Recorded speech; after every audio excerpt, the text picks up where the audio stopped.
Hello everyone. My name is Abbas Kudrati, and I'm a Chief Cybersecurity Advisor for Microsoft Asia, based in Melbourne, Australia. And for today's topic, we will talk about how human-operated ransomware has significantly increased, not only within Asia but also worldwide. But I do have some statistics focusing more from the Asian market point of view, but the examples are still globally, so you will be able to relate the kind of example which I'm sharing with you. So let's start with a little bit of my introduction. As I said, I'm a Asia Pacific Chief Cybersecurity Advisor. I'm also a part-time professor with Deakin University and La Trobe University here in Australia, and been a CISO for a number of years prior to joining Microsoft as a cybersecurity advisor. I worked in many industries as well as many different countries apart from just in Australia. I worked in Middle East, worked in India as well. And these days, I have a new hobby of writing books. Just a shameless marketing of my upcoming books. I just finished writing a book on threat hunting, and I'm on my journey to write two other books along with my colleagues and friends as a co-author. One is on the zero trust, and second one is on the mostly on the risk and compliance management part. Okay, so let's just quickly dive into our topic for the today. We have seen almost 1,700 organizations being attacked by ransomware group just in last couple of years, and these numbers are constantly increasing. And if you pay attention to these news, you may have seen the how the growth and customs along the long list of visible companies which you see on the list. More than 600 plus organizations are compromised by ransomware, which such news are being shared on Twitter very regularly. And all these types of businesses are being targeted, and every customer is worried about it. No, doesn't matter what size or which geography they are. And one of the reason, if you see it, why we are seeing human operated ransomwares and malwares are continuously increasing, because attack services are going inexpensive. Some of the statistics which I'm sharing here today, if you look at it, the most expensive is a 0 day attack, which costs you approximately $350,000, with the range of 5,000 to $350,000 USD. The higher the value, the bigger the issue is, especially the unpatched vulnerabilities what we see in a market.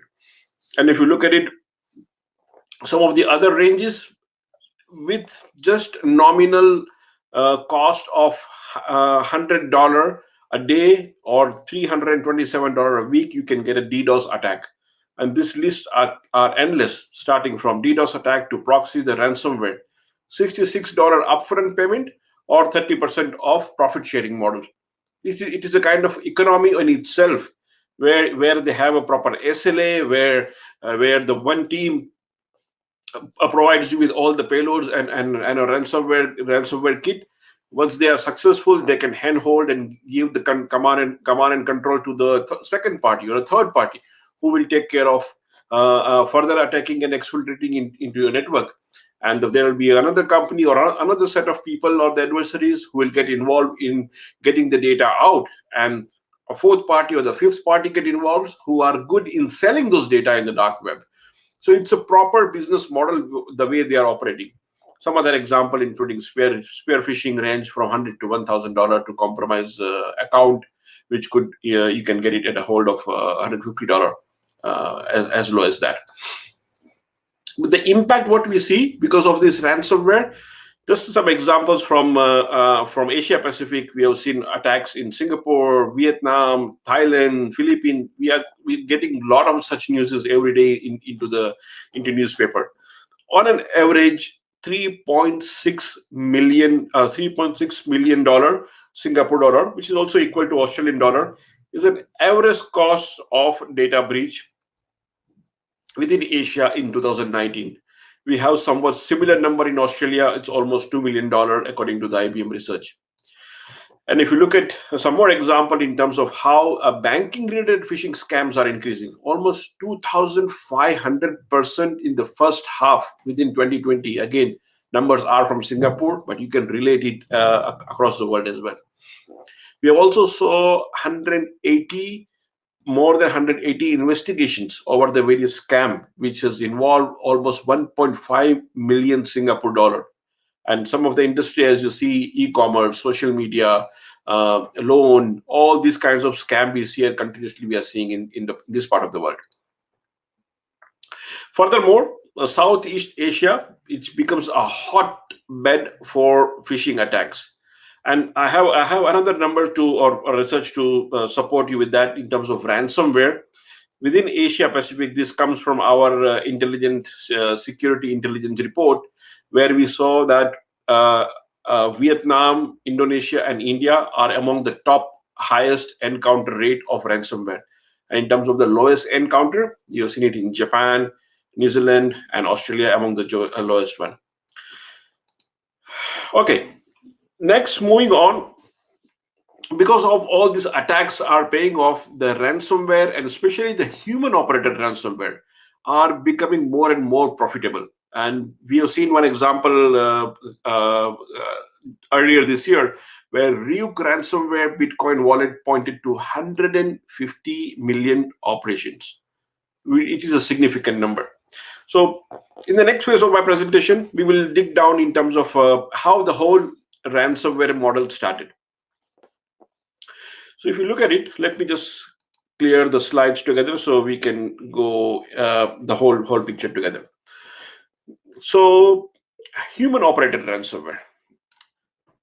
Human operated ransomware are a bit more painful, especially when it is driving the business case to address the long-standing security, hygiene, and maintenance issue. Ransomware have been existed for a number of years, and they have been existed from the small pockets before since long time, and the business model didn't take off in that scale the way they used to operate. So the traditional ransomware back in 2013, we've seen the introduction of crypto lockers, which then surge more of an opportunistic for these attackers, because they used to target a single device or a single way of monetizing how the cybercrime used to be using the crypto locker kind of a thing. Then came the time where we saw WannaCry and NotSopatia. They fused a large-scale compromise technique where they started now encryption payload.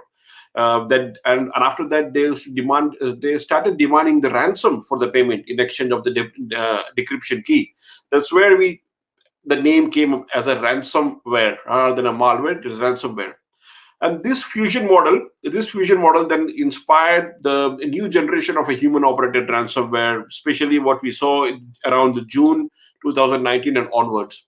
Now, what happened in that case? In this particular business model, the adversaries and the attacker have started using more of a hands-on keyboard kind of a technique. Now, what we noticed during the NotSopatia time, where those ransomware more use themselves as a kind of a smoke screen to hide all the destructive intent what they had in behind that. But nevertheless, they planted that particular seed of an idea, and which we see today, that the current model what we have as a human-operated ransomware. It started from the time of WannaCry and NotSopatia. That was the main foundation element in that case. And now every top attacks what you see are being called hands-on keyboard kind of activity, and that's why it's more of a human operated rather than just a traditional ransomware. We also call it as a commodity ransomware. What used to happen in those cases? There is a file encryptor, there's a screen locker, and there is a browser locker. Now, they used to enter the device, or they used to encrypt or infect the particular device either through email by sending a malicious attachment or by sending a malicious link of a malicious website. And that way, they kind of infect the particular device. Email was one channel. Second channel was through browser, through a use of exploit or a malicious download link. Intention is the same.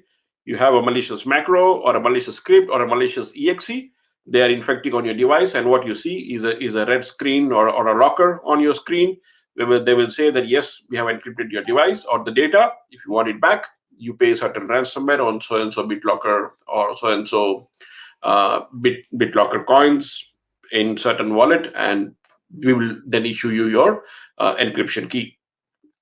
Now, these attacks were more pre-programmed, which used to follow certain steps. The steps which I told you about. They compromise the user. They spray and pray style. Then after that, more of a significant advancement came into play, where more products are being introduced to allow them to block these kind of attack at a different stage. So we have expanded from a typical antivirus to EDR or endpoint detection system to now we call it XDR. So even the defense mechanisms are continuously been increasing.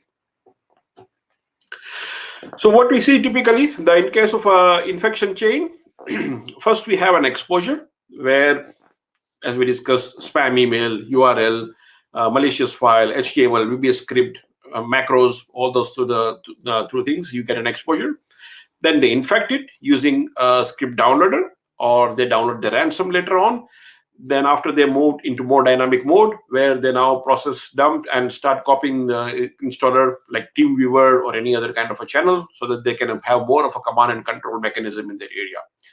After that, they will start infecting the registry or modify the registry so that it can automatically start that particular payload what they have. And they will inject the malicious code, and maybe they rename the process and restart the whole initialization. The typical example what we saw during the SolarWinds case. Once they have done with the third phase, then they move towards more of a cleaning part, where whatever file they have encrypted, they once the user restart the machines, the whole process again gets restarted. They will install, they will show the ransom node, they will delete all the shadow copies, and it will may uninstall itself all the payload what they have it.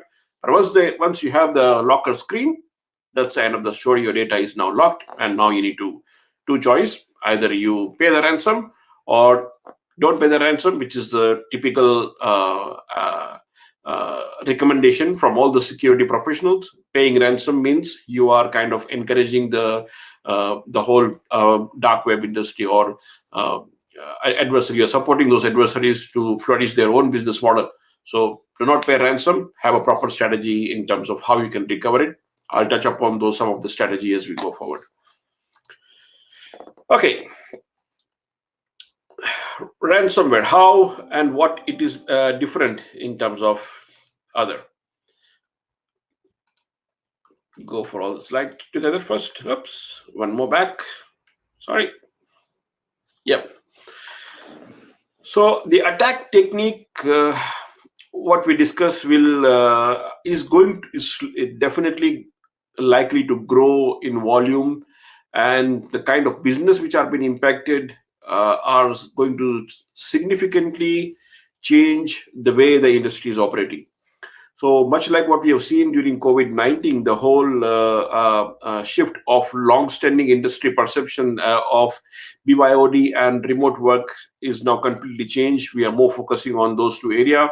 Similarly, the human-operated ransomware will also likely to target all those fundamental shifts the way we are operating today in cybersecurity. Our employees are working from home, and maybe their home network are not as secure as the way corporate networks are. So it becomes an easy target for the adversaries to allow them. They want to get kind of hit and run kind of a situation of this kind of attacks, because now attackers are not only trying to find any kind of unpatched VPN, but also they are trying to find any kind of unpatched operating systems or any kind of a password which can be found on a dark web, which are the compromised password. So they are using kind of a password spray technique, and that's where the things like multi-factor authentication can come into play.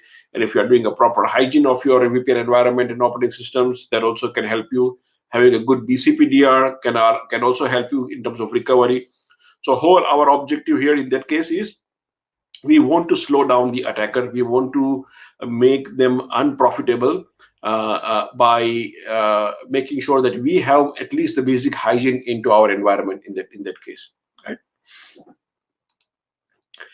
So how are they different from what makes them different? as I was talking about, it's more of it's not a pre-programmed where they click and forget. These are highly targeted. They invest a lot of time and energy uh, in terms of identifying researching that particular company who they are targeting, profiling the people who they are targeting. They're spending more time hands on keyboard as well. I have a good slide after this, I believe, which talks about the basic differentiator. Okay. So, commodity ransomware targeting individuals, human operated ransomware targeting the entire company. This one is more of a pre-program, while the human operated ransomware are highly customized using lots of human intelligence and doing a lot of research work in that space.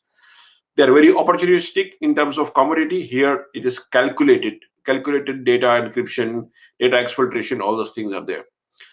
May not, in case of, of commodity, it may not bring the whole business disruption because they are highly targeted to individuals. So one machine is targeted, but in this case, they can bring down the business. It could cause a lot of catastrophic and have a viable and a visible business disruption as well.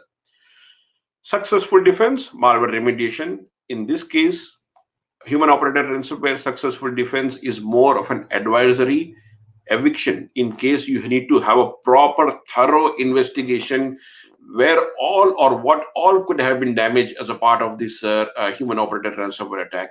You have to go through the full sweep of identification and remediation of the entire organizations or the entire network. It is bit time consuming, but it has to be done in that particular case.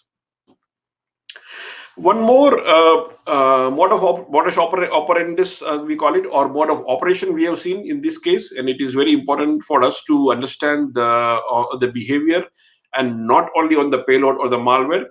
So they use various handshaking mechanism.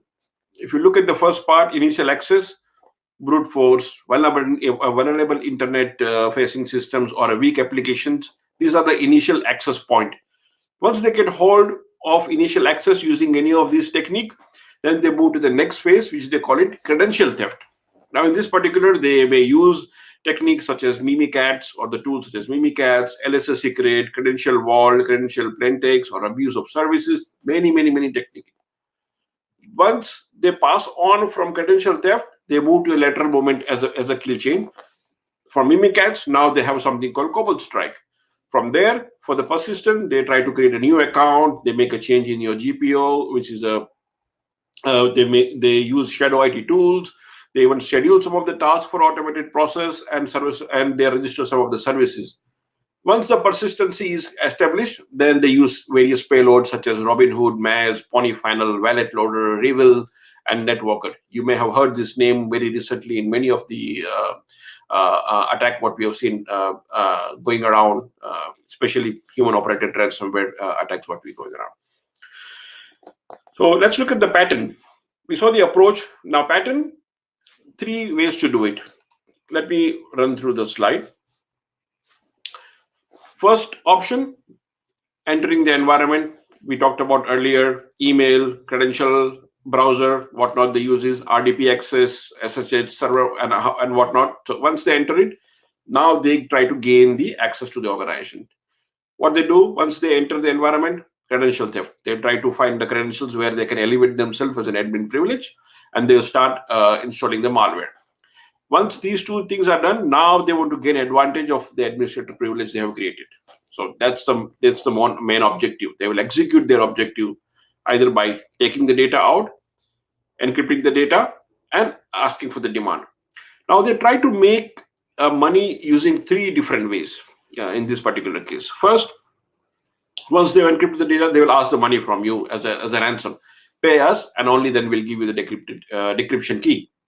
Second, if the data is very good and juicy, they will even contact some of your customers whose data is been taken away by adversaries. They will say that you pay us some money, we have hold of this particular data set, you pay us some money, and we will not release your data.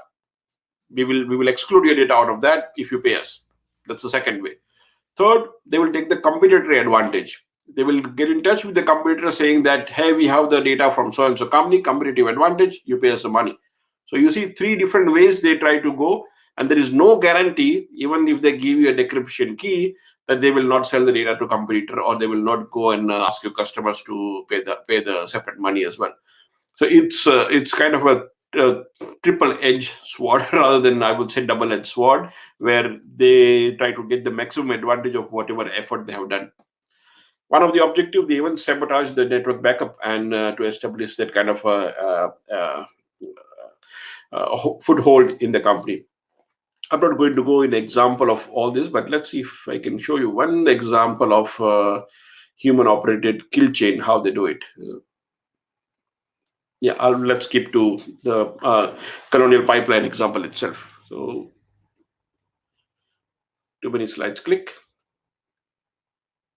Okay, so this was, you might have heard this colonial pipeline incident where during the May 2021, the 10th of May, they decided to pay the ransom. So on 6th May, malicious actor had launched the attack and stealing the data and blocking the computers and requesting the ransom. On 7th May, colonial pipeline paid the ransom to them. 8th, they publicly announced it, and rest of the story you already know. But now let's look at how the whole dark side ransomware worked. Now you'll be surprised to see the familiarity between my last slide. So here you go. From high level, dark side actors first leverage the initial compromise stage, where they gain access to the device. They masqueraded themselves as a legitimate users so they can install the malicious code on the compromised endpoint. Then they escalated privilege to gain access to the sensitive information.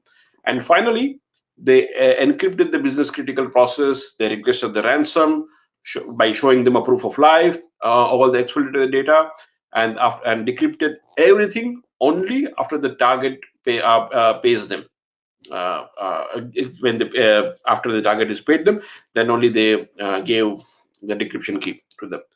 So what they did, they targeted two things in this particular case. First, they use a brute force attack, and with the phishing link. Once they got hold of using that brute force attack, they send even the phishing emails, and in that email they had a malicious Google Drive link which contained the link loader in that, and they also sent a Dropbox link with a zip archive which had a backdoor in that. So once particular user have clicked on that, once it is downloaded, they started gaining what you call it command and control access to the infrastructure. Then they installed the team viewer in that, so they can have a persistent access to that. And using that backdoor, they started now doing the key logging. They started taking the screenshot and started executing the .NET command. After once they had foothold within the environment, their whole objective was later on to same three objective: encrypting the data, exploiting the data, and demand the money. They even sabotage their backup and recovery plan. They use vulnerable net logon remote protocol NRPC so that they can run applications on a network device. Remember the Mimikat example I showed you? They use Mimikats for credential harvesting, and from the application, they even use LSAS and memory dump and memory file containing all the domain and local users and the password in that case. And rest of the story you already know. In terms of how we can reduce the attack surface, just some example, but I'm not going to go into detail in the whole process. But if you look at the MITRE attack kill chain, what we say is what can help you at all the stages, from initial access to getting into your environment to executive objective, labs, local account password security, multi-factor authentication, RDP, lockout policies. They really help you from that initial access point of view. And later on, like credential guard and credential theft also can block you as a part of your attack surface reduction mapping. From the lateral movement, you can block the ASR at stage number 4, which talks about using RDP and WMI and process execution. Or at stage number 5, where the tempering of AV comes into play, you can you have a temper protection feature in operating systems such as Windows 10 and 11, which can be used. And later on, for ransomware payload and all, you can have a good EDR, folder level security, and a monitoring part also comes very handy, especially for reduction that.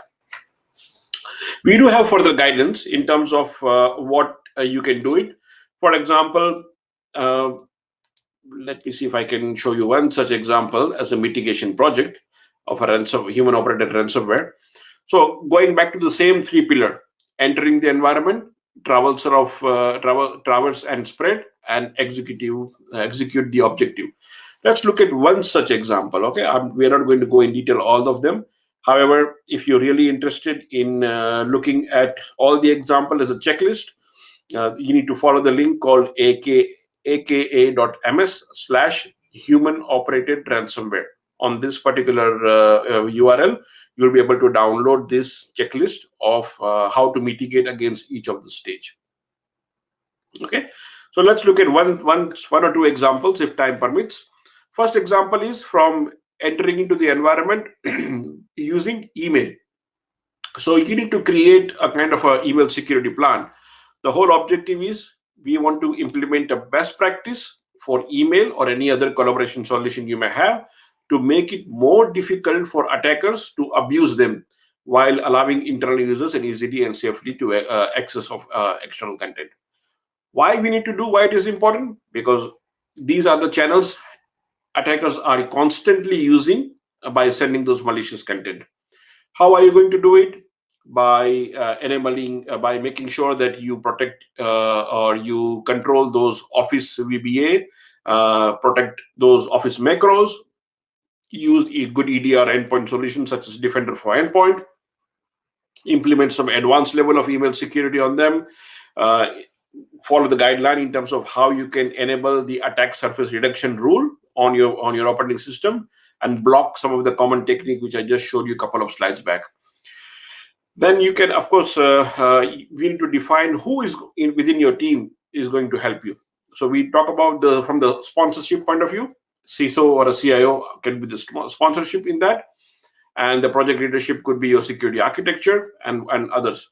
And you can use this checklist to define in terms of who could be the team, which team is working on that, and what are some of the KPI on terms of how are you going to measure it, percentage of computers with all the protection enabled. That could be one of the measurement criteria on that.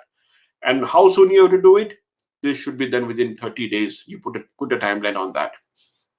Very quickly, I'm going to show you one more example of endpoint, and then I will show you another example on the other side as well. Similarly, what we talked about email, same plan you can follow on endpoint as well.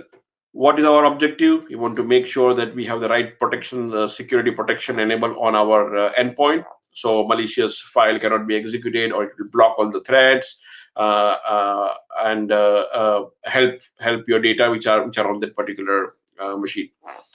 Why? Of course, first thing or the main thing which is exposed to internet is your own device. So that could be the entry attack vector as well. How we are going to do? By blocking the known threats, applying security baseline, maintaining inventory of software, blacklist, whitelist as we call it, block unexpected traffic, hardening the operating system, and audit and monitoring of your devices as well. Similarly, who is going to own that? From the business leader point of view, CIO could be executive sponsor.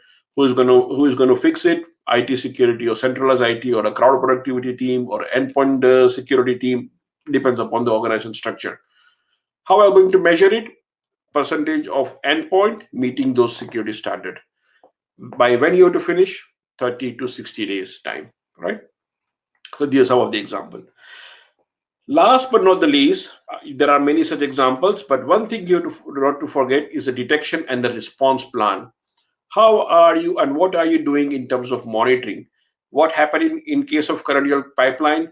I believe, again, this is my personal opinion, a good monitoring system or a detection and response plan would have helped them early detection of what's going around in that, right? We don't know the actual matter what happened on the ground, but definitely this goes a long way. Some of the key things we need to measure when you're having a good SIM solution in place: mean time to acknowledge, and mean time to remediate the incident. Mean time to acknowledge is from the alert point of view, that somebody has acknowledged that just we got the alert and we are working on it, and how quickly you are remediating it. These two KPIs will really help you in terms of measurement criteria, and of course how we are doing it, integrating of your XDR with your SIM, mitigating your brute force or a password spray attack, making sure that you have a two-factor authentication, making sure to monitor in terms of what logs and events are being cleared from anyone in the team or anyone from outside. Don't ignore the commodity malware. One individual could have been targeted from a commodity malware, and that could have been travels further on that space as well, right? So, and last but not the least, how quickly you can isolate that particular infected device. That also something which you need to do. This also has to be done within 30 days, right? It goes a long way. So there are many such plans, including data protection, secure backup. Within the travels, we have the privilege access strategy, prioritization of the mitigations, and organization-wise process. Don't forget the policy process and the governance part of it. This is the way where you build your memory muscles. Testing or running a war room exercise, doing a proper testing of your BCPDR plan, checking of your backup. These things comes a long way as well as a responsibility. Okay, so that is what I have in terms of human operated ransomware sharing session. I'm happy to take any questions if you have any. Otherwise, I'll hand it over back to our organizer to uh, discuss anything further required for this particular session. Thank you for your time, and over to you.